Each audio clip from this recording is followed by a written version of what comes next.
Olá novamente, olá você que está aí na quarentena, olá você que está no isolamento. Nós estamos fazendo aqui a revisão do Colégio Vilma Fernandes, nós estamos fazendo a revisão do 9º ano e eu falei para vocês aqui que no nosso primeiro capítulo nós estamos tratando aqui da questão da República, da fundação da República e da fundação do país chamado Brasil.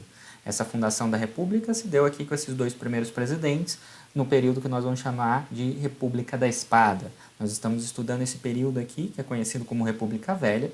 Esse primeiro período aqui da República Velha vai ser República da Espada, e aqui nós vamos ter os presidentes que nós estudamos no segundo capítulo. No primeiro capítulo, os presidentes vão ser militares.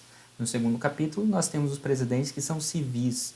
E no segundo capítulo, nós vimos ali que eu tentei organizar as informações para tornar mais compreensível para os alunos. Então, eu peguei algumas informações que eram do segundo, peguei algumas informações que eram do terceiro capítulo, e eu organizei ali em tópicos, eu organizei ali por tema. Então, nós tínhamos ali política, economia, transformações sociais, e a partir do momento que a gente vai entendendo cada um desses tópicos, cada um desses temas, a gente vai compreendendo o que aconteceu durante esse período da história brasileira de mais importante. Agora, nesse terceiro capítulo, eu vou falar especificamente agora das revoltas que aconteceram nesse capítulo. Então, vamos lembrar que esse capítulo aqui, que é esse período aqui, não é um período fácil para a história brasileira. Nós vamos ter diversos problemas, principalmente problemas sociais, e esses segundo e terceiro capítulos estão tratando justamente disso. Estão tratando de um Brasil em transformação, de um Brasil em construção, mas de um Brasil que tem problemas sociais e de um Brasil que vai ter revoltas sociais e vai ter ali um confronto sociais pelo território inteiro, pelo Brasil inteiro. Então, vamos começar aqui.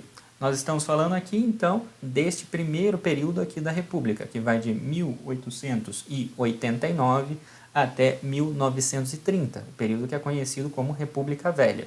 Nos próximos capítulos, depois, nós vamos estudar aqui a Era Vargas, e depois da Era Vargas, vamos partir para a democratização brasileira, para a ditadura militar e para a redemocratização, ou seja, o tempo que nós vivemos agora. Agora, nós tivemos aqui na República da Espada, no nosso primeiro período que nós estudamos no capítulo 1, nós tivemos esses dois presidentes aqui, e nós vimos aqui que a maior preocupação deles era justamente com uma crise econômica, uma crise social que estava acontecendo nesse momento, a chamada crise do encilhamento, que nós tínhamos ali a inflação de um lado, pegando a população e atrapalhando os planos do governo de industrializar o Brasil, e de outro lado você tinha a especulação financeira que estava ali destruindo as empresas brasileiras, destruindo as indústrias brasileiras que estavam sendo criadas. Então você tinha um grave problema econômico, e esse problema econômico tinha que ser enfrentado por esses dois presidentes aqui que estavam tentando ali construir uma nova nação, construir um país chamado Brasil. Nós vimos aqui que, muito importante nesse momento aqui, nós vamos ter uma nova Constituição. Essa Constituição, ela vai ter as suas características, ela vai ter algumas características da Constituição da monarquia, mas ela vai ter algumas características que vão ser completamente diferentes. Vamos colocar aqui, por exemplo, a questão dos 3 poderes. Na monarquia eram 4, você tinha o poder moderador, e o poder moderador era o poder do imperador, que poderia vetar qualquer coisa que foi feita pelos outros poderes, enquanto que na Constituição da República nós vamos ter somente 3 poderes. Nós temos o voto, que vai ser o voto tanto aqui como na República, tanto na monarquia como na República, mas nós vamos ter aqui um voto determinado pela renda, enquanto aqui nós temos um voto que vai ser universal, contanto que a pessoa seja homem, maior de 21 anos, alfabetizado, ou seja, uma porcentagem mínima da população, porque a população brasileira nesse momento aqui, a grande maioria dela vai ser analfabeta. Então, para você ser maior de 21, homem e alfabetizado, você já estava cortando ali 95% da população brasileira. Nós temos aqui, então, um Estado que ele é com características religiosas, e nós temos aqui um Estado que é laico, um Estado que vai pregar tolerância religiosa, mas que vai pregar que a religião não deve ter interferência na política. Da Constituição de 91, nós vamos ter aqui então a República Oligárquica, que vai vir a partir dela. depois da República, dos nossos dois primeiros presidentes militares, nós temos aqui o período da República Oligárquica, e o período da República Oligárquica é justamente aquilo, que as características dele são justamente aquilo que nós estudamos no segundo capítulo. Nós vamos ter aqui o coronelismo, que vai ser justamente essa elite local que vai ter poder econômico, que vai ter poder político, mas que também tem poder militar. E a partir do momento que ela tem poder militar, que ela vai ter os seus jagunços, seus milicianos, ela vai ter aqui a capacidade de impor a sua justiça, impor as suas decisões para a população da região no qual eles mandam. Eu destaquei para vocês também o voto de cabresto. Esse voto de cabresto aqui que vai dar poder a essas elites locais. As elites locais, elas controlam a população e fazem com que a população vote naquilo que elas querem. Nós vimos aqui que esse poder deles obrigarem a população dão poder também político para eles, a partir do momento que o governo federal ele libera verbas, ele libera obras, tanto para o governo estadual como para as prefeituras, a partir do momento que nós temos aquele toma lá da cá. O governo federal libera verbas, contanto que o governo do estado e as prefeituras apoiem ele. Se ele não for apoiado, ele fecha a torneirinha, não tem verba para a prefeitura, não tem verba para o governo do estado, eles não vão fazer aquela obra bonita, não vão fazer aquele hospital, não vão fazer aquela avenida larga, não vão fazer aquela ponte bonita, e a partir do momento que você não tem essa obra para ele mostrar na propaganda eleitoral, vai ficar difícil a reeleição, por exemplo, de um prefeito, vai ficar difícil, por exemplo, um vereador fazer a campanha dele para a reeleição. Então, se ele quer aparecer, se ele quer fazer algo que apareça, ele vai ter que agradar o governo federal, ele vai ter que apoiar o governo federal. A partir do curral eleitoral dele, a partir dos votos que eles controlam, eles vão ali apoiando ou não o governo federal, conforme o governo federal vai abrindo ou vai fechando a torneirinha para eles. Nós temos aqui o voto de cabresto, que vai ser justamente esse curral eleitoral aqui. Essa é uma charge de características da época, caiu bastante no vestibular, inclusive. E nós temos aqui o Acre, que vai ser comprado nesse momento aqui, e que algumas pessoas acreditam que ele existe, algumas pessoas acreditam que ele não existe. Agora, o que nós vamos ter de destaque para a sociedade nesse momento aqui vai ser justamente a parte de nós temos aqui essa mudança. O Brasil se torna industrializado. E a partir do momento que o Brasil vai se industrializando, nós vamos ter uns novos problemas sociais. Um dos problemas sociais que nós vamos ter aqui é justamente a forma que as pessoas eram tratadas nessas fábricas. As fábricas, elas tinham regimes de trabalho, elas tinham locais de trabalho que não eram próprios para as pessoas. As fábricas eram sujas, as fábricas eram perigosas, as pessoas trabalhavam 14, 16 horas por dia, e a partir disso nós temos condições de trabalho no qual não são nada agradáveis para as pessoas. Pessoas morriam, pessoas perdiam o braço, perdiam a mão nessas fábricas, e contra esses abusos, contra esses salários miseráveis, essas horas de trabalho, o que nós vamos ter aqui é exatamente movimentos sociais se formando e sindicatos se formando, como a gente viu ali no nosso segundo capítulo. Agora, o que nós vamos ver nesse terceiro capítulo, então, vai ser as revoltas. Vão ser os movimentos sociais e como esses movimentos sociais vão ir contra esses absurdos, vão ir contra essa concentração de renda, vão ir contra esse enriquecimento das nossas elites a partir da política. As nossas elites, as elites locais, elas estavam utilizando a política, elas estavam utilizando o dinheiro público para se enriquecer. E esses movimentos sociais, eles vão ir contra isso. Temos tantos movimentos rurais como movimentos urbanos, mas a maior parte dos movimentos sociais, a maior parte dessas revoltas sociais que vão ocorrer nesse momento, vão ser justamente contra esses abusos que a elite brasileira estava fazendo nesse momento. Então, o que nós vamos estudar nesse terceiro capítulo é a forma como a população brasileira estava respondendo a essa crise social, a forma como a população brasileira estava respondendo a essa crise econômica que começa desde o início da República e vai se tornando mais grave até o final dessa República Velha, dessa República Oligárquica em 1930. Nós temos aqui nosso primeiro presidente civil. Esse primeiro presidente civil, ele vai enfrentar a primeira revolta que nós vamos ter na República aqui, que é justamente a Revolta de Canudos. A revolta de Canudos eu tratei bastante com vocês na sala de aula, então aqui nós estamos aqui mais para relembrar do que qualquer outra coisa, mas eu falei para vocês que esse é um momento de intensas revoltas, esse é um momento no qual nós vamos ter revoltas sociais pelo Brasil inteiro. Então vamos relembrar um pouquinho o que eu falei para você de Canudos. Então, Canudos, ela vai ser um vilarejo que vai ser criado ali no norte da Bahia, e ele vai ser criado de maneira espontânea pelas pessoas. Nós vamos ter ali um líder de Canudos, que vai ser Antônio Conselheiro, essa figura mítica aqui, que vai ser mais ou menos um monge meio maluco, que vai ali peregrinando pelo Nordeste inteiro, ele vai caminhando ali pelo Nordeste com a sua roupa esfarrapada, com uma bíbliazinha debaixo do braço, pregando ali. E ele vai pregando contra esses abusos que os coronéis da região, ele vai pregando contra esses abusos que vão acontecendo nessa região. Agora, o Antônio Conselheiro, então, ele vai denunciar a miséria, ele vai denunciar a seca, ele vai denunciar o descaso das autoridades, ele vai denunciar aquilo que sempre acontece no Brasil e que ainda hoje acontece no Brasil. Mas nesse momento aqui nós temos uma grave crise econômica e a população estava não só miserável, mas morrendo de fome. Então nós temos aqui uma pessoa que está afrontando, uma pessoa que está confrontando, que está indo de frente contra as autoridades da República, está indo de frente contra a igreja, mas está indo de frente principalmente contra os coronéis da região. Então, o Antônio Conselheiro, então ele vai formar esse vilarejo dessas pessoas que vão seguir ele, que vão ser os fiéis para o qual ele vai pregar, e as autoridades locais, os coronéis, eles vão se juntar, vão juntar os seus jagunços, vão juntar seus milicianos e vão ali mandar esse primeiro exército para tentar matar, para tentar exterminar a cidade de Canudos. Essa vai ser a primeira expedição. Essa primeira expedição ela é atocaiada. Os habitantes de Canudos matam todos esses jagunços, matam todos esses milicianos, corta a cabeça dos caras, pega uma lança, enfia no chão, finca a cabeça em cima da lança e deixa ali na estrada para todo mundo ver.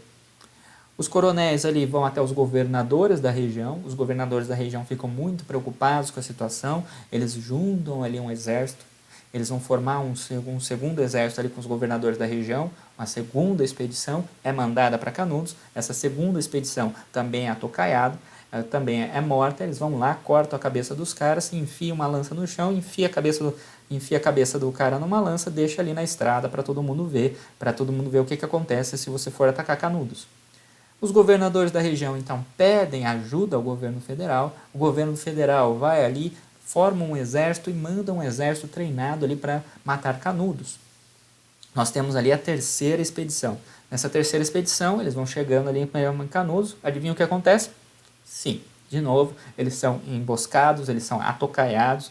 O exército, de novo, toma um coco na cabeça, ele vai todo mundo morrer, o general é preso, o general é decapitado, tira a cabeça do general, enfia uma lança no chão, finca a cabeça do general na lança, para todo mundo ver ali bem na entrada da cidade de Canudos.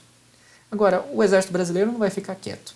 Acabaram de matar um destacamento do exército brasileiro, acabaram de matar um general do exército brasileiro. Então o exército brasileiro vai se unir, ele vai ali juntar o que ele tem de bom e de melhor, a tecnologia que ele tem na época, os melhores soldados, os melhores oficiais dele ali, e vai mandar uma quarta expedição. Essa quarta expedição, ela vai cercar a cidade de Canudos, bem maior do que as outras, ela vai cercar a cidade de Canudos, e a partir do momento que cercou a cidade de Canudos, quem saiu, saiu, quem não saiu, não sai mais. Todas as pessoas que estavam lá dentro, mulheres, crianças, homens, velhos, não interessa. Eles mataram, eles exterminaram todo mundo. E a cidade de Canudos foi exterminada, ela foi completamente destruída, e ainda para jogar um pouquinho de sal na ferida, eles vão lá e constroem uma represa ali no riachinhozinho que passava pela cidade de Canudos, e a cidade de Canudos fica debaixo d'água. Agora, nós vamos ter revoltas nessa mesma época que vão atingir as cidades. O que estava acontecendo nas cidades? As cidades, vamos lembrar o que eu estava falando no segundo capítulo, elas cresceram, e elas cresceram de maneira desorganizada. Elas receberam uma população muito grande, e essa população ela não sabia direito onde ela vai ir. Então o que acontece nas cidades é que nós temos um crescimento desorganizado. Se você for para a cidade de São Paulo hoje, ou se for para a cidade do Rio de Janeiro, você vai perceber isso. Quando você não tem uma cidade que tenha ruas retinhas, quando você não tem uma cidade no qual os bairros estão bem planejados, estão todos ali retinhos, todo mundo bonitinho ali, com as casas todas ali com terreno do mesmo tamanho, você já percebe que aquela cidade, que aquele bairro não foi nada organizado. Então, o que vai acontecer numa cidade dessa? Vai faltar saneamento básico, vai faltar luz, vai faltar água, vai faltar tudo para a população. É o que acontecia no Rio de Janeiro nesse momento. Você tinha os chamados cortiços, você tinha essas vielas aqui no qual as pessoas moravam em pequenos barraquinhos aqui, ou então você tinha ali uma grande casa, um casarão no qual cada pessoa, cada família morava num cômodo. Então você tinha um cômodo ali 3x4, no qual viviam ali uma família de 7, 8 pessoas naquele cômodo ali. Esses cortiços aqui em geral tinham lugares comunitários, uma cozinha comunitária, um banheiro comunitário, um varal comunitário, mas você tinha o seu quartinho que você vivia com a sua família e o resto das funções, o resto das coisas que você tinha que fazer em casa, você fazia nas áreas comunitárias. Uma outra foto aqui de uma viela, aqui de um cortiço. Essa viela desse cortiço aqui, não sei se vai dar para reparar para vocês ali, você tem um esgoto passando a céu aberto aqui bem no meio. Agora você tem um outro tipo de cortiço aqui, você vai ter um cortiço aqui que nós temos aqui cada um dos quartos, cada um desses quartos aqui é uma família e nós vamos ter aqui os varais no meio das pessoas, das mulheres lavando a roupa aqui bem no meio aqui dos dois cortiços. Dessa região aqui, cada uma dessas casinhas aqui, cada uma dessas portas aqui é uma família. E é uma família de 5 a 9 pessoas que mora ali num quarto. Que seria um quarto hoje 3x4, um quarto que seria normal para uma pessoa ter hoje, para nós. Mas para aquela época lá seria uma pessoa, uma família inteira moraria num quarto desse. Agora, o que acontece então, nesse momento? O que vai acontecer é o bota fora. O bota fora é exatamente você derrubar os cortiços, retirar as pessoas do cortiços e a partir do momento que você está retirando essas pessoas do cortiços, essas pessoas têm que ir para algum lugar. Ao mesmo tempo que está acontecendo esse movimento de botar as pessoas para fora do cortiço, porque os cortiços eles não têm higiene, eles não têm nem água potável, eles não têm nada que uma cidade deveria ter, eles ficam no meio da cidade do Rio de Janeiro. Ao mesmo tempo que isso está acontecendo, a cidade do Rio de Janeiro está sofrendo uma série de epidemias. Então você vai ter epidemia de varíola, você vai ter epidemia de febre amarela, você vai ter uma epidemia atrás da outra na cidade do Rio de Janeiro. O que o governo federal decide então é você vacinar a população. Você vai ter que vacinar a população contra essa série de epidemias que está ocorrendo na cidade e você vai ter que modificar, você vai ter que adaptar a cidade para ela parar de ter essas epidemias e ela parar de ter essa mortalidade tão grande, principalmente da população pobre, dessas doenças que vão chegando e vão matando na cidade do Rio de Janeiro. Então o bota fora é um lado dessa história. Você bota os cortiços no chão, destrói os cortiços, destrói essas vielas, destrói esses lugares que não tem água encanada, destrói esses lugares no qual você não tem esgoto tratado, você não tem esgoto para as pessoas, ou para levar você não tem nada para levar o esgoto das pessoas, você vai destruindo esses lugares que não são planejados, as pessoas vão ter que sair dali, não tem outro jeito, e você vai vacinar as pessoas. Então são dois movimentos que estão acontecendo. De um lado é o bota fora, de outro lado é o Oswaldo Cruz comandando a vacinação em massa da cidade. Então, a população que era analfabeta, a população que era ignorante, ela vai olhar para aquela vacina e vai achar que o governo federal está, de alguma maneira, tentando prejudicar ela, está tentando matar a população, está tentando envenenar a população, e a população aí se nega à vacinação. O governo federal, então, decide vacinar e à força a população. O que acontece então vai ser uma revolta contra a vacinação no meio de uma epidemia de varíola que está acontecendo na cidade. Então imagine o quadro. De um lado o governo federal está botando a casa das pessoas no chão, de outro lado o governo federal está pegando o exército, mandando para a rua e fazendo as pessoas se vacinar à força no meio de uma epidemia de varíola. Não vai ser um quadro nada favorável, essa vai acontecer uma revolta urbana, a população pobre ela vai se revoltar contra o governo federal e a partir disso vai ter um confronto entre o exército e o governo federal. Esse confronto vai durar dias, dentro da cidade, você vai ter uma sequência muito grande de confrontos nos dias que vão ocorrer essa revolta. A população não vai aceitar que as suas casas sejam colocadas no chão, ela não vai aceitar a vacinação, e a sequência, o saldo disso é que nós vamos ter 30 mortos, pelo menos, oficiais, você sabe como é que é, mortos oficiais, e 110 feridos, e pelo menos 1.000 pessoas foram detidas dentro da cidade do Rio de Janeiro. Essas 1.000 pessoas que foram detidas, a maioria foi deportado, ou seja, a maioria foi colocada num barquinho, foi mandada para a Europa, foi mandada para a África, foi mandada para qualquer lugar, menos para o Brasil. Eles decidiram que a população que se revoltou, essa população pobre que se revoltou, ela tem que ser mandada embora, ela tem que ser expulsa do Brasil. Ela não pode mais ficar aqui, ela não pode mais ter chance de se revoltar. Então, o que nós temos aqui são as charges que nós temos daquela época. Então, nós vamos ter aqui fotos que nós vamos ter que tirar aqui. A população virou aqui um bonde, ela destruiu o bonde, ela estava colocando fogo aqui, então, nas árvores que tem aqui, que estavam enfeitando a cidade. Nós temos aqui a população criando barreiras, barricadas na rua para tentar resistir ao exército, mas nós temos a charge mais famosa da época. Essa charge mais famosa da época, que aliás está no nosso trabalho, que vocês vão fazer e o que vocês vão me entregar essa semana. Nesse trabalho aqui, se vocês repararem nessa charge aqui, vamos dar uma olhada aqui na população pobre que está se revoltando aqui, as características dessa população pobre e as características do exército aqui. O exército tem um bigodinho português, ele está ali, todas as pessoas do exército ali estão muito bem fardadas, com a farda muito bem vista, elas são todas iguais, mas elas são todas caucasianas, elas são todas brancas. Enquanto que a população que está se revoltando, ela vai ter uma roupa totalmente esfarrapada, mas principalmente olha os lábios, olha o nariz, esse nariz batatudo, esses lábios grossos, característica de pessoa negra, pessoa afrodescendente.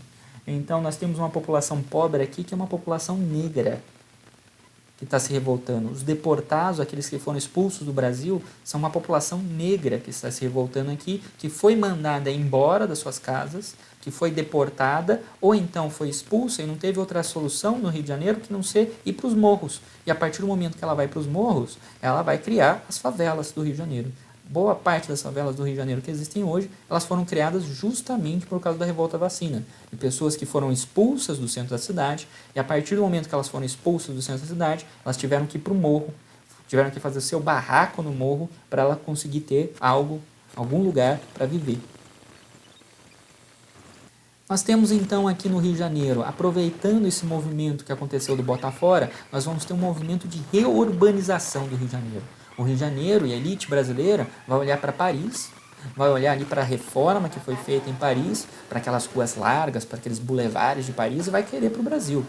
O Brasil agora tem que ser um país moderno, nós temos que imitar aquilo que tem melhor na Europa.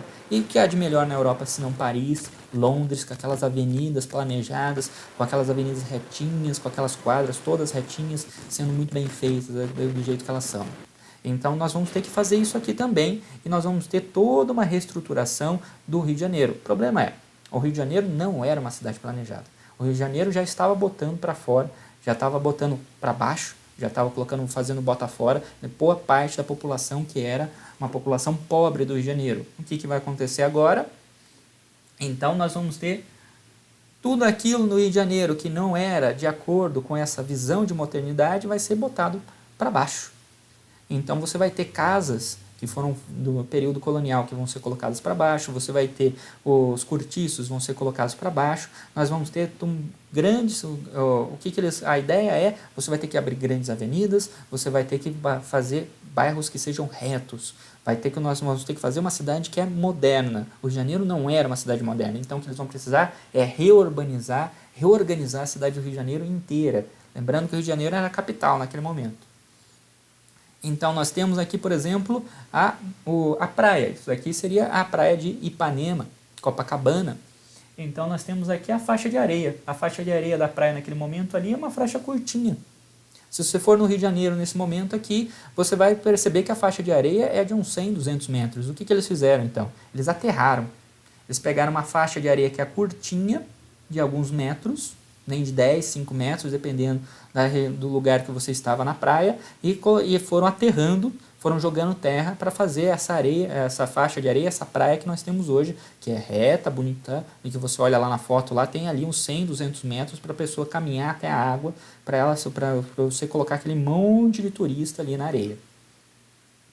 Nós vamos ter aqui aquelas casas que ficavam aqui originalmente na praia, que vão ser derrubadas para você fazer a avenida da praia. Então nós temos aqui, a avenida da praia ela tem que ser reta. Então você vai derrubar todas as casas para permitir que a avenida da praia seja reta. Nós temos aqui onde ficavam os cortiços, que ficavam no meio agora, elas vão ter que ser colocadas para baixo. Todas as casas que não fazem parte dessa visão de modernidade, todos os cortiços vão ter que ser colocados para baixo. As pessoas que estavam aqui vão ser expulsas para você conseguir fazer, então, as avenidas. Como era? Como ficou? Diferente, não? Bota fora, bota para baixo, cortiço, manda o pobre para longe e você tem uma avenida bonita, linda, larga. Nós vamos aqui, a maior parte das construções nos prédios, esses prédios oficiais, esses prédios que vão ser os prédios governamentais do Rio de Janeiro também vão começar a ser feitos desta época. Nós temos os palacetes, que hoje nós temos no Rio de Janeiro, onde vão ser, por exemplo, a Faculdade Federal do Rio de Janeiro, que fica um desses prédios oficiais aqui, lá no Rio de Janeiro, que você pode visitar ainda hoje. Você vai ter os palacetes antigos agora, que vão ter essas avenidas largas do lado. Essa avenida, o Boulevard aqui, levando, que eram todos cortiços, eram todos casas, agora você abre uma avenida. Agora, no meio disso tudo, o que está acontecendo aqui, então, é a população miserável, a população passando fome, e nós vamos ter aqui as revoltas sociais. Dentro da cidade do Rio de Janeiro, ali também nós vamos ter a chamada Revolta da Chibata. A Revolta da Chibata ela aconteceu na Marinha Brasileira. A Marinha Brasileira ela tinha também, como o Exército Brasileiro, os marinheiros de baixa patente e os marinheiros de alta patente. Então, os de baixa patente, em geral, eles vinham dessa população pobre, eles eram de origem afrodescendente, eles eram de origem negra. Agora, os de alta patente, eles vinham das camadas médias e altas da sociedade. Então, eles eram educados, eles eram geralmente educados em Paris, eles viajavam para a Europa, eles eram ricos. Os oficiais eram da camada alta da sociedade brasileira, enquanto os marinheiros mais pobres, os marinheiros menores, não oficiais, eles eram da camada baixa da sociedade brasileira. E a Revolta da Chibata se deu justamente pelo pedido dos marinheiros de acabar com os castigos físicos.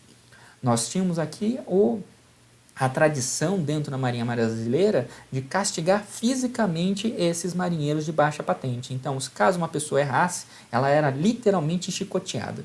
Esses marinheiros aqui, que em sua maioria eram analfabetos, em sua maioria eram ignorantes, o que acontecia era que os oficiais compreendiam que para treiná-los, para você educá-los, unicamente a coisa que funcionava era castigo corporal.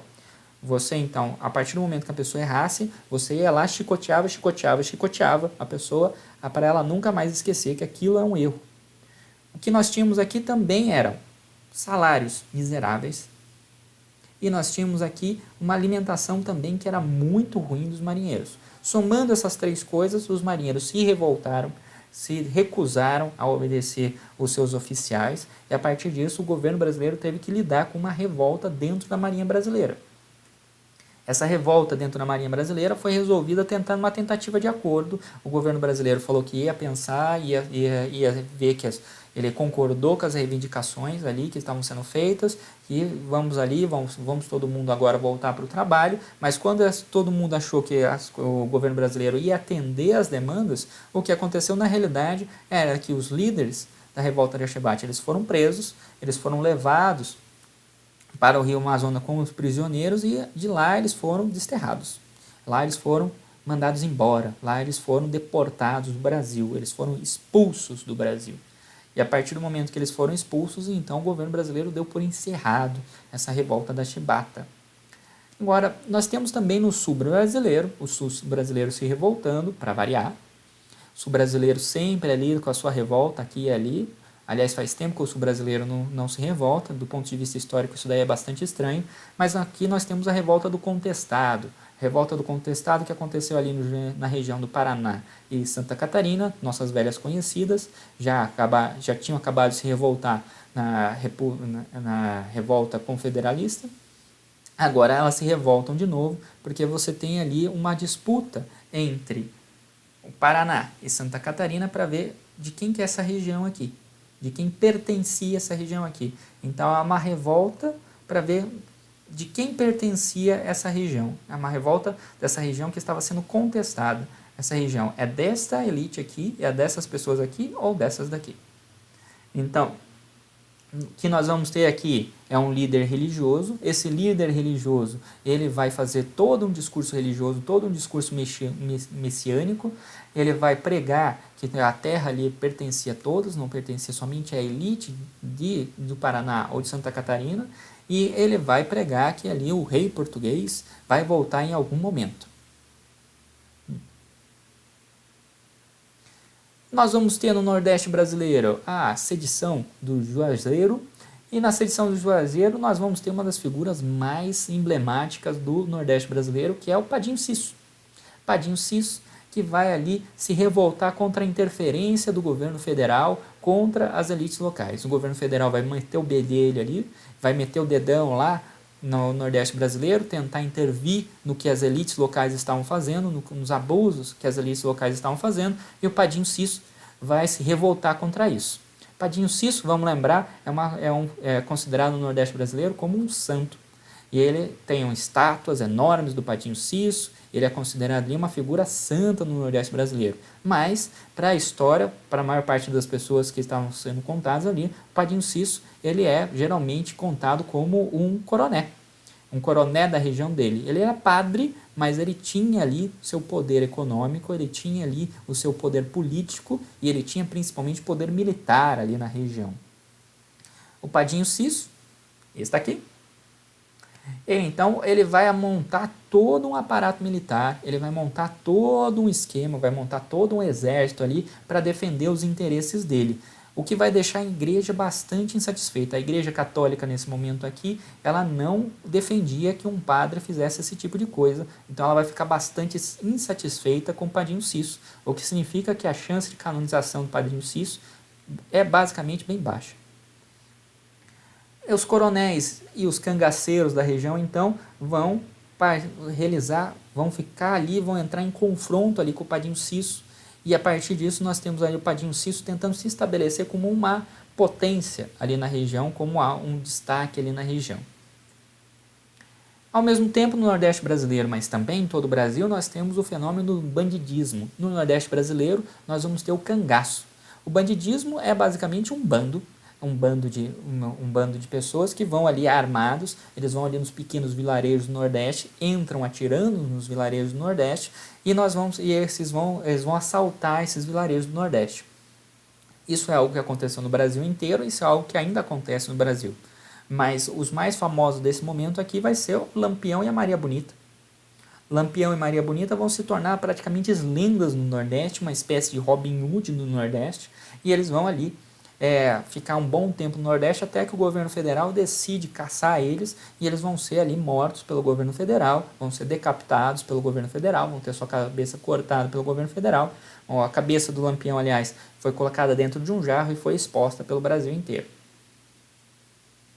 Nesse mesmo momento, então, nós vamos ter ali no Brasil a chamada Semana de Arte Moderna, que o professor de artes de vocês pode explicar muito melhor do que eu, mas a Semana de Arte Moderna foi a união, foi o encontro entre os pensadores, o encontro entre os escritores, os artistas, os poetas mais famosos do Brasil naquele momento, os mais novos daquele momento. Era o pensamento mais novo, mais moderno que o Brasil tinha naquele momento.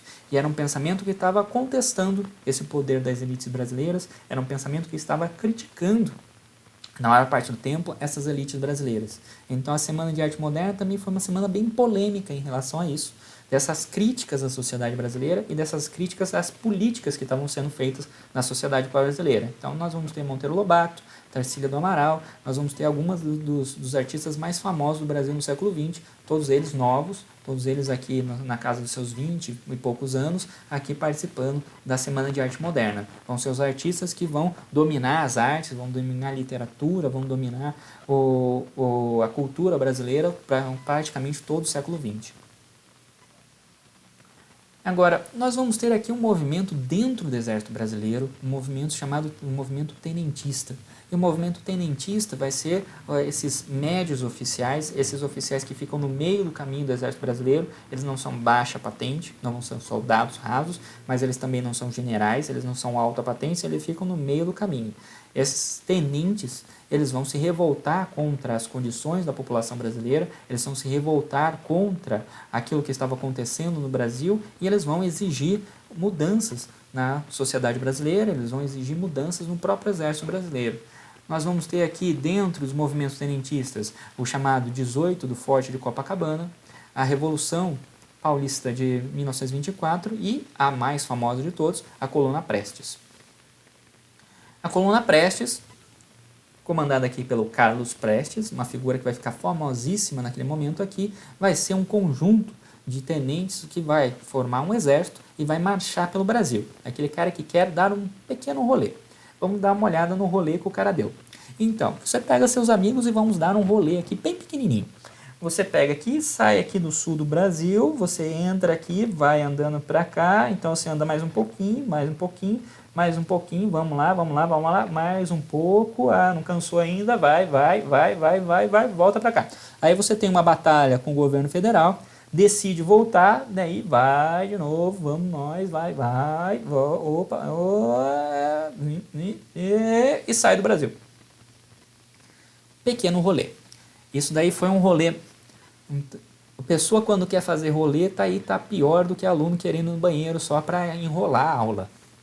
Esse daqui é um cara que quer dar rolê mesmo. Então a Coluna Prestes foi uma coluna que atravessou o Brasil inteiro, tentando ali mudar, tentando convencer a população dessas críticas que esses tenentistas estavam fazendo, dessas críticas que eles estavam fazendo àquela sociedade que eles viam como uma sociedade desigual, que eles viam como uma sociedade que estava ali oprimindo essa população que era miserável. Nós tivemos então revoltas que eram rurais e revoltas urbanas, e essas revoltas ali, elas marcaram esse período que nós vamos conhecer então como República Velha, República da Espada e República Oligárquica, que são os dois períodos que formam a República Velha.